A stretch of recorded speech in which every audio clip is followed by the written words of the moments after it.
دولت کے بلبوتے پر ان کو ختم ہو، اور یہ جھوٹ اور فریب کاری ہے یہ ختم ہو، اور ایمان کی ہے نا وہ دولت نصیب۔ ہاں ڈاکٹر صاحب آپ بھی جی۔ اس سے یہ معلوم ہوتا ہے کہ دنیا میں سب سے بڑی طاقت ایمان ہے، اس کے مقابلے کی کوئی چیز نہیں۔ آج کل دلائل دیتے ہیں نا ٹیکنالوجی اور ہمارے آنکھوں کے سامنے یہ ثبوت ہے کہ پوری دنیا کی ٹیکنالوجی ایک طرف ہے اور ایمان ایک طرف ہے، لیکن ابھی تک ایمان زیر نہیں ہوا اور نہ انشاءاللہ ہوگا۔ نہ انشاءاللہ۔ ہاں جی، اللہ یہ انشاءاللہ مدد فرمائے، اللہ منصور۔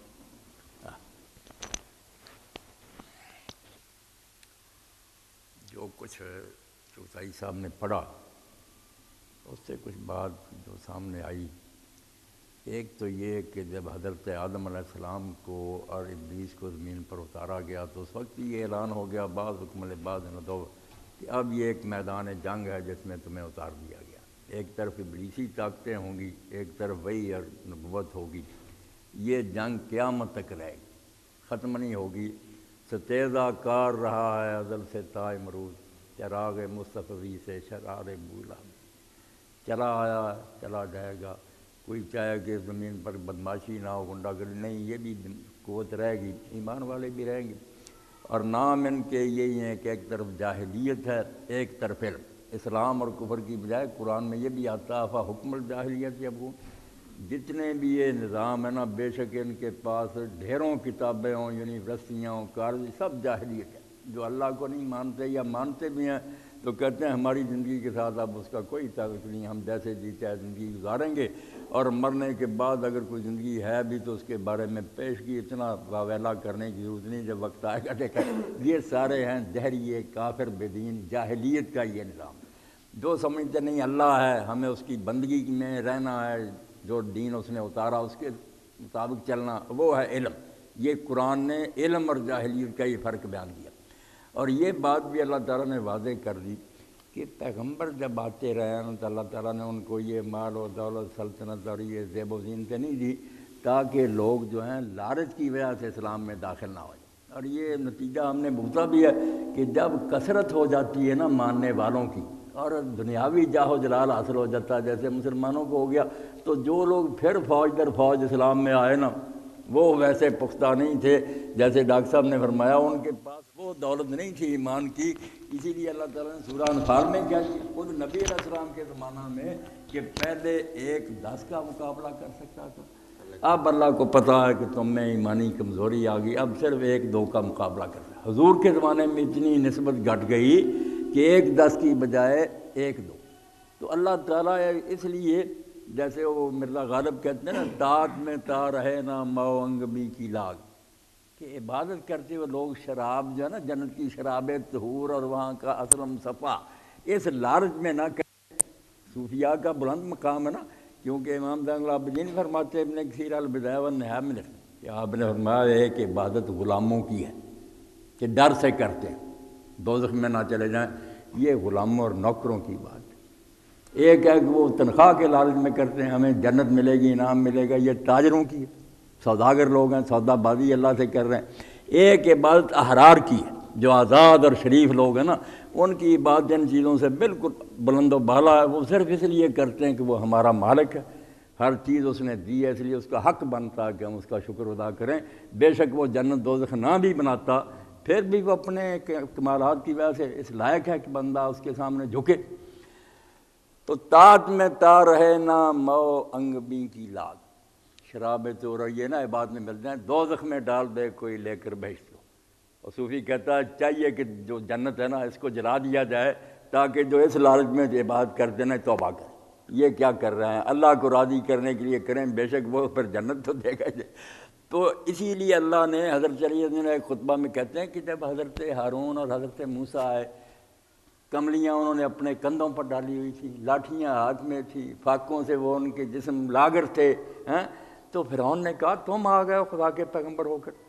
میرے قبضے میں ملک مصر ہے، دریا میرے حکم سے بہہ رہے ہیں، لشکر ہیں، محلات ہیں، تم کون ہو اللہ کے نبی؟ کائنات کے مالک نے تمہیں بھیجا غریبوں کنگالوں کو۔ یہ اس لیے اللہ کرتا ہے کہ جو اللہ کی طرف آئیں حق کو حق سمجھ کر آئیں، اور لالچ کوئی نہ ہو کہ اس کے پاس لشکر ہیں، یہ ہمیں فتح کر لیں گے یا اس کے پاس دولت اور حکومت ہمیں کچھ ملے گا، نہیں، پیغمبر ان سے خالی ہوتے ہیں، ان کا کردار ہوتا ہے اور بات سچی ہوتی ہے، ایسے لالچ نہیں اللہ دیتا، ورنہ کر سکتا، فرشتوں کی فوجیں ساتھ ہوتی، بڑے بڑے عہدے لوگوں کو ملنے کی تو جلدی اسلام میں آ جاتے، مگر وہ اسلام کھوٹا ہوتا۔ اس لیے سید صاحب کہہ رہے ہیں کہ کھرا اسلام رہے، اللہ تعالیٰ بالکل پیغمبروں کو نا ان چیزوں سے، زیب و زینت سے محروم کر کے بھیجا۔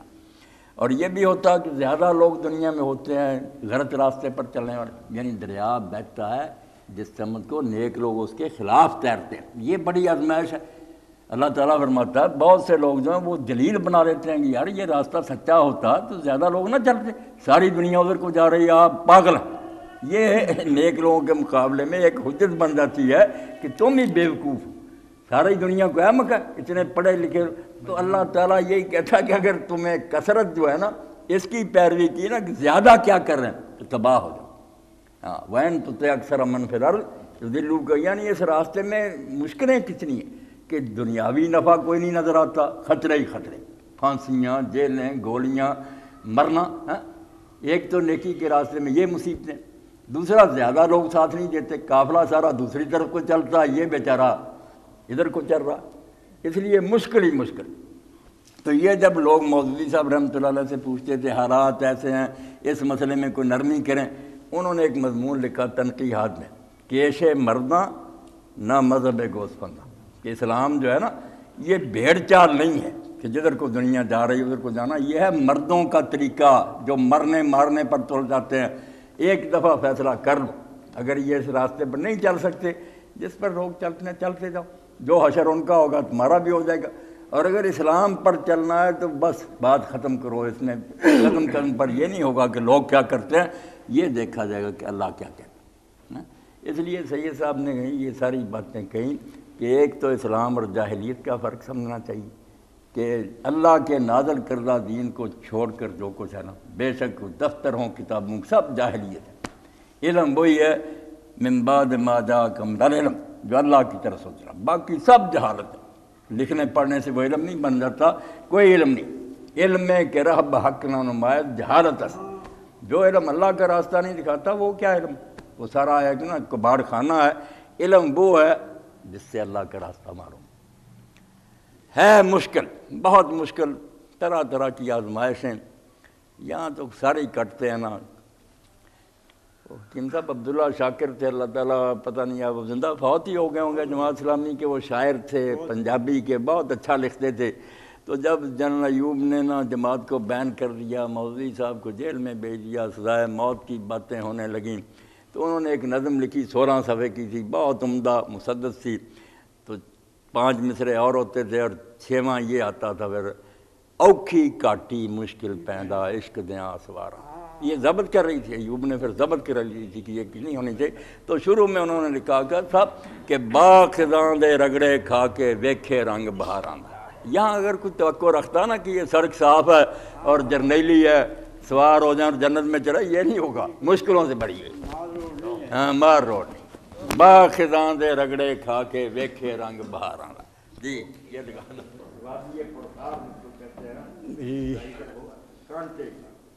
شکریہ، مہربانی،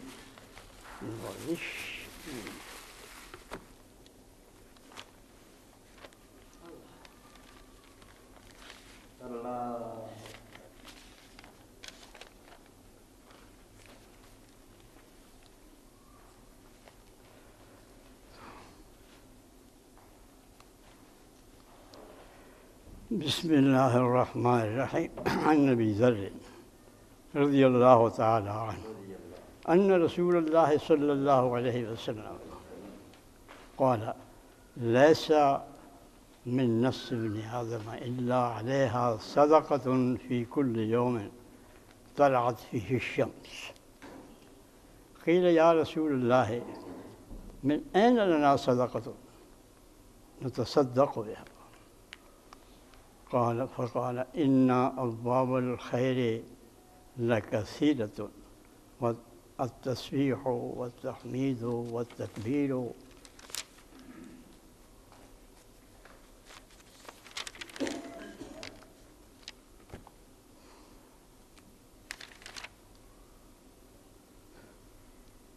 وتميت الأذى من الطريق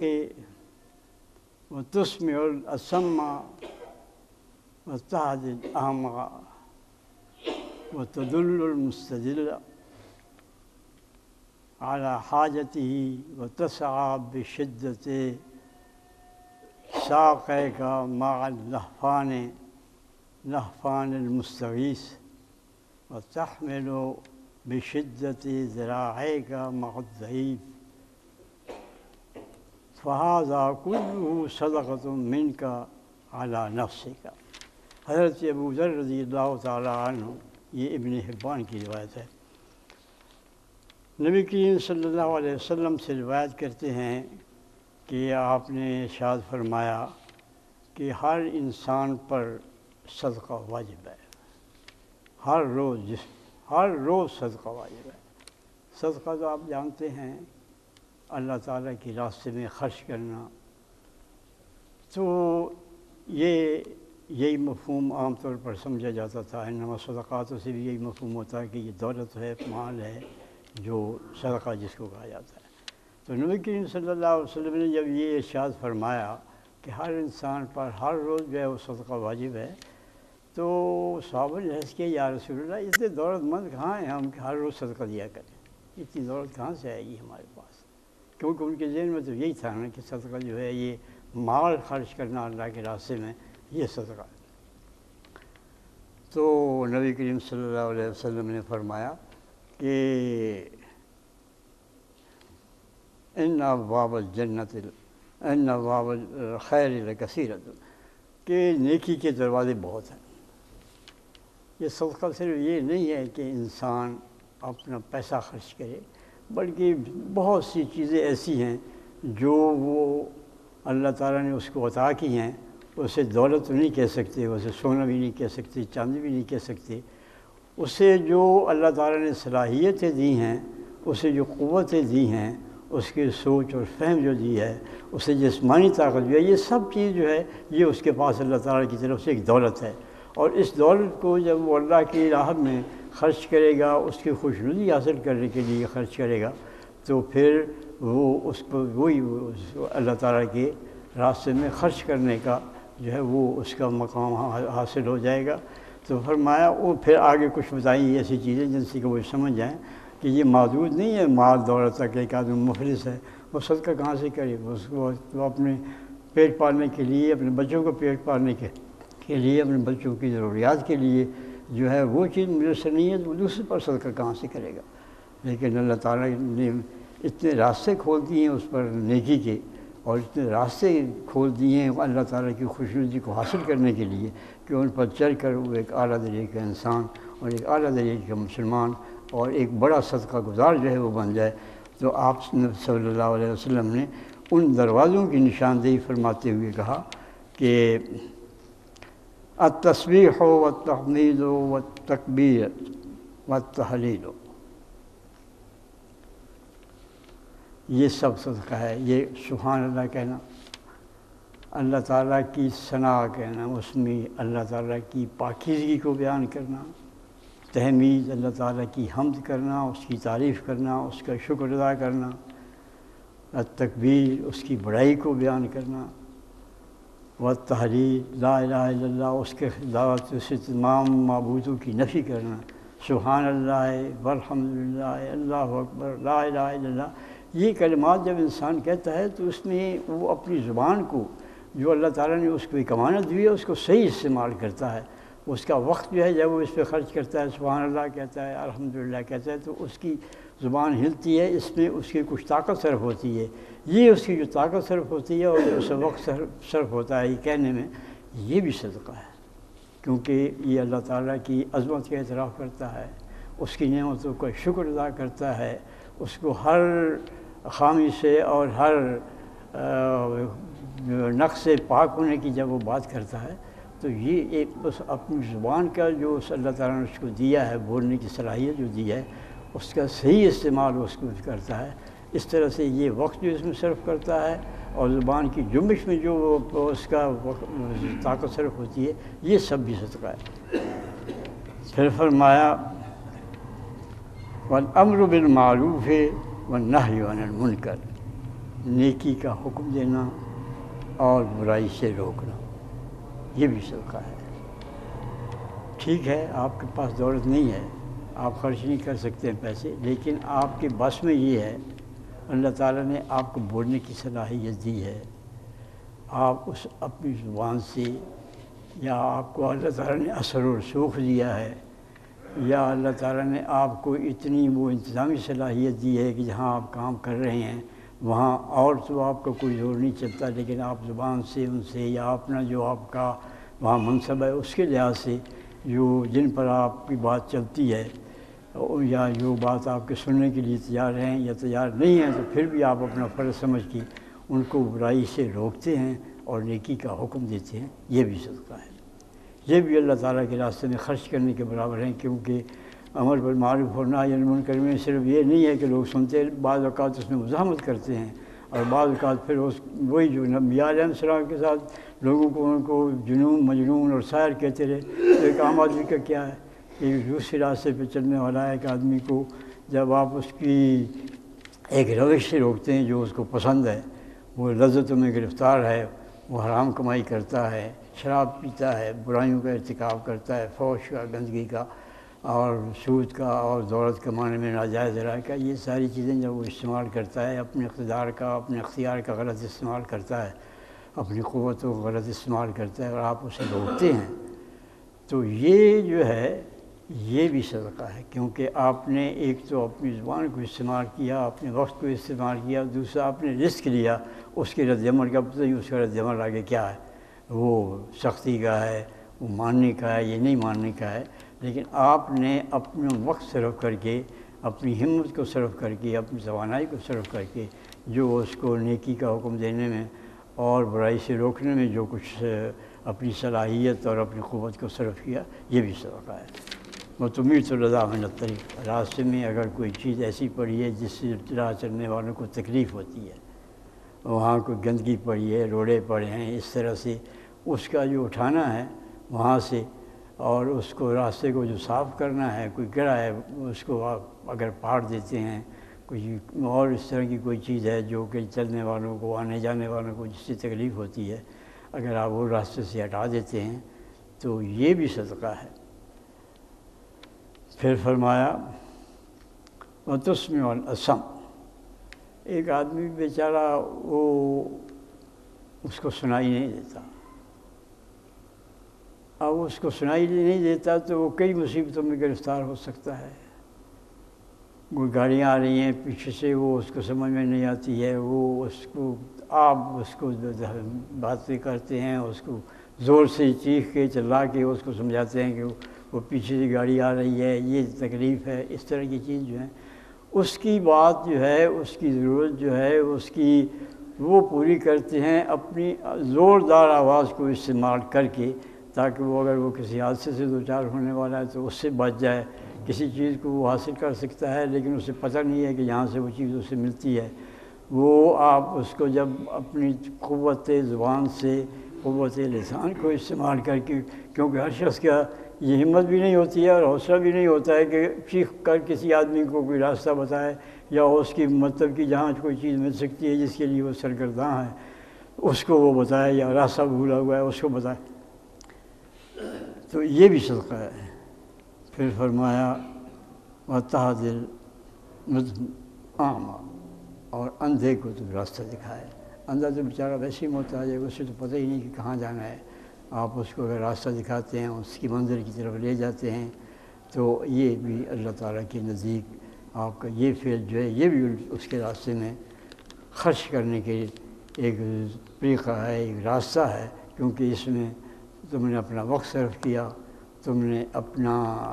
توانائی صرف کی، اپنی صلاحیت صرف کی، اور اس کے لیے ایثار کیا اپنا وقت صرف کر کے، اپنا کام چھوڑ کر۔ پھر فرمایا وَتَدُلُّ الْمُسْتَدِلَّ، کوئی کسی چیز میں رہنمائی حاصل کرنا چاہتا ہے تم سے، کوئی طالب علم ہے، کوئی کسی چیز کا متلاشی ہے اور وہ اس کو پتہ نہیں ہے کہ یہ چیز کہاں سے ملے گی،